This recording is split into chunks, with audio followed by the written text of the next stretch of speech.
আওয়ামী লীগ পাট গাছ না যে আপনি টান দিয়ে উঠে ফেলেন, আওয়ামী লীগ বট গাছ।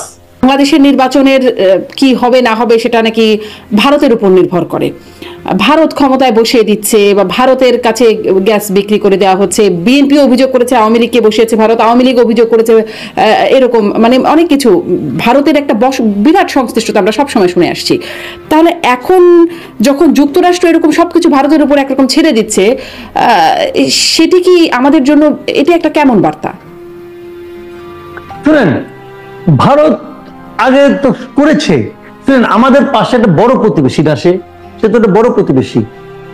আপনার কুড়ে ঘরের পাশে যদি একটা 10 তলা বিল্ডিং উঠে, সেই বিল্ডিং এর ছায়া আপনার উপর পড়বে, আপনি ফিরতে পারবেন? আপনি যদি রোদ পেতে চান তাহলে আপনাকে 11 তলা করতে হবে। সেটা করার কি আপনার অ্যাবিলিটি আছে? নাই তো রে ভাই। আবার সেই 10 তলা ভবন থেকে কেউ কেউ জানলা দিয়ে ময়লাও ফেলতে পারে, সেই ময়লাও আপনাকে সহ্য করতে হবে। এটা তো নিয়তি আপনার, আপনি তো কিন্তু সরতে পারছেন না। এখন ভারত কি করবে? এই যে বসিয়ে দেয়, বসিয়ে কেমনে দেয়? ভোট তো আপনি দেন। আমি যখন ভোট দিতে যাই তখন কি মোদী এসে আমার হাত ধরে বলে দেন এখানে না এখানে ভোট দাও? ধরে? ধরে না করে ভাই, আমার ভোট তো আমিই দিই। এখন এগুলি কি? এগুলি শুনেন, এগুলি যত সহজে বলা হয়, এগুলি অত সরলীকৃত না বিষয়গুলো। এই বিষয়গুলো কিছু না কিছু প্রভাব তো থাকেই, বড় প্রতিবেশীর প্রভাব থাকে কিছুটা, কিন্তু সেই কিছুটা মানে এমন না যে কাউকে কোলে করে না ক্ষমতায় বসাই দেয়। সেটাই দিত তাহলে তো 91 সালে আওয়ামী লীগ ক্ষমতায় আসতো, আসছে। 2001 আওয়ামী লীগ ক্ষমতায় আসতো, আসছে, আসে নাই তো। তাহলে কি করছে আবার? আওয়ামী লীগ যখন ক্ষমতায় থেকে নামতে না চাইছে তখন ভারতকে সাপোর্ট দিছে, এটা করছে। কিন্তু ক্ষমতায় আসতে হলে জনগণের ভোট নিয়ে আসতে হয়, এটাই রিয়েলিটি। যদি নির্বাচনটা ঠিকঠাক মতো হয়, আর যদি আপনি নির্বাচন না দিয়ে গাইড জুড়ে থাকবেন, আবার থাকতে থাকতে একসময় পালিয়ে যাবেন, ওটাও ঠিক, দুটোই বাস্তবতা। জি, এখন যে দাবি উঠছে, একটু যারা পালিয়ে গেছে তাদের প্রসঙ্গেও আসি, তাদেরকে নিষিদ্ধ করা হবে এই নিয়ে অনেক আলোচনা হচ্ছে, এই নিয়ে বেশ কিছুদিন যাবতীয় কথা হচ্ছে। আসিফ মাহমুদ বলছেন শুধু নিষিদ্ধই না, নিশ্চিহ্ন করতে হবে। আবার তিনিও এটিও বলছেন যে আওয়ামী লীগের যারা গণহত্যা বা অন্যায়ের সাথে যুক্ত না তারা নির্বাচন করতে পারবেন, তারা মাফ চেয়ে নির্বাচন করতে পারবেন। আপনার কাছে একটু জাতিসংঘের যে প্রতিবেদনের সুপারিশ, সেখানেও দেখা যাচ্ছে যারা আসলে কোনো দলকে নিষিদ্ধ করার পক্ষে তারা সুপারিশ করছে না, বা তাদের অবস্থান আসলে কোনো দলকে নিষিদ্ধ না করার পক্ষেই।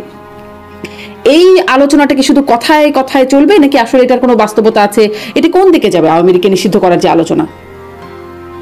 এটা নানাজন নানা দিকে ঠেলবে, যে যেদিকে নিতে পারে সেদিকে নিবে। কথা বলার সময় কারো কোনো কাণ্ডজ্ঞান থাকে না, মাঝে মাঝে এটা হয়, এটা বয়সজনিত কারণে অনেক সময় হয়। দেখেন,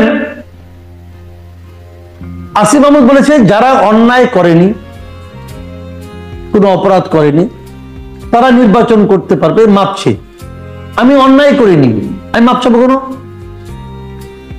এই কথাটা ভাই বুঝান, আমি কোনো অন্যায় করিনি, আমি মাপ চাবো কোনো? তাহলে আমাকেও উনি মাপ চাইতে বলেন কেন ভাই? মানে এটা কি? আরেকটা কথা হলো, কি বলছে উনি? আওয়ামী লীগকে কেবল নিশ্চিহ্ন নিষিদ্ধ নয়, নিশ্চিহ্ন করে দিবে। কিভাবে নিশ্চিহ্ন করবেন উনি? কিভাবে নিশ্চিহ্ন করবেন? কুদিয়া নাকি ধাক্কা দিয়া?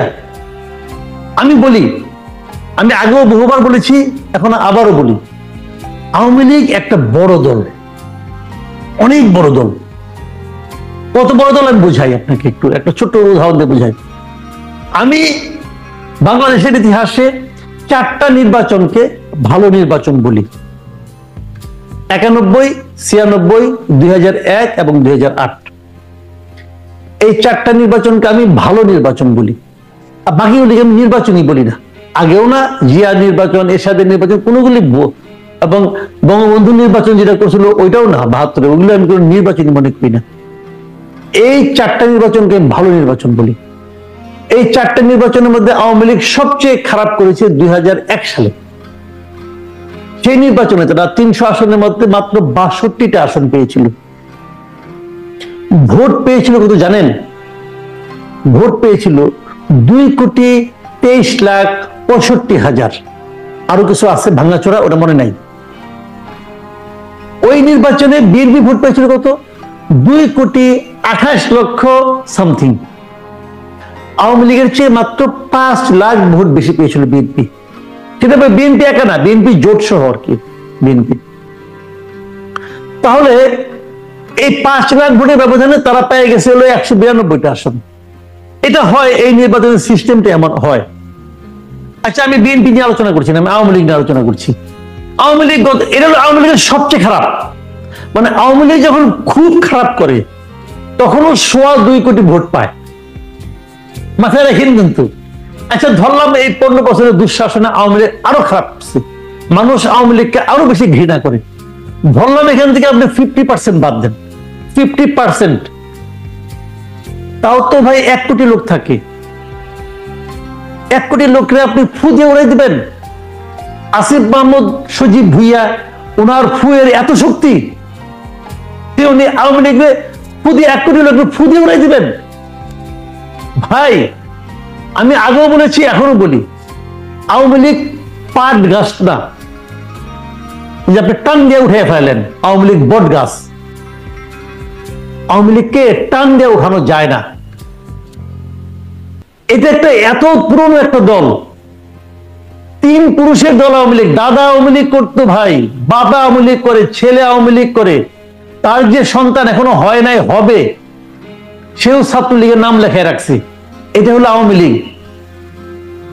আপনি ইচ্ছা করলেন ওই আসিফ মাহমুদ, সজীব ভুইয়া, উনি বললেন যে আওয়ামী লীগ নিশ্চিহ্ন করে দিবেন। এত সোজা, অবাস্তব চিন্তা ভাবনা, বুঝে না আওয়ামী লীগ কি জিনিস। এটা উনি আওয়ামী লীগের মতো দল, এত বড় দল, সারা সমস্ত ইনস্ট্রুমেন্ট তার পাশে ছিল, রাষ্ট্রের প্রত্যেকটা প্রতিষ্ঠান তার সঙ্গে ছিল। সে 2009 সালে হিজবুত তাহরিরকে নিষিদ্ধ করছিল, পারছে। 32 নম্বর যখন ভাঙে, তার মাথায় এক লোক এরকম প্ল্যাকার্ড নিয়ে খালি আসলে হিজবুত তাহরির পতাকা নিয়ে। হিজবুত তাহরিরকে নিষিদ্ধ করতে পারছে আওয়ামী লীগ? পারে নাই। জামাতকে নিষিদ্ধ করতে চাইছে, প্রথম দিন থেকে জামাতকে ঠেঙ্গাইছে, যেখানে পাইছে বাইরেছে, হাত পা ভেঙে দিয়েছে, অমুক করছে তমুক করছে। শেষ দিনে সে নিষিদ্ধ করছিল। জামাতকে নিষিদ্ধ করতে পারছে? জামাত আগের চেয়েও পাওয়ারফুল হয়েছে, এবং জামাত এখন ক্ষমতায় যাওয়ার স্বপ্ন দেখে। এটা হাওয়ার উপরে দেখে না, দেখে। তো নিষিদ্ধ করা যায় না এভাবে, গায়ের জোরে নিষিদ্ধ করা যায় না। নিষিদ্ধ করতে পারে একমাত্র জনগণ। জনগণ যখন কোন রাজনৈতিক শক্তিকে প্রত্যাখ্যান করে, তখন সে নিষিদ্ধ হয়। বট গাছ আপনি আপনি মরে, বট গাছকে টান দিয়ে উঠে ফেলানো যায় না। এটা মাথায় রাখতে হবে। আওয়ামী লীগকে আপনি যখন আওয়ামী লীগকে নিষিদ্ধ করতে চান, তখন তারা আরো শক্তিশালী হয়ে ওঠে। তখন কি হয়? তখন আওয়ামী লীগের যা আছে, যেদিকে ডালপালা,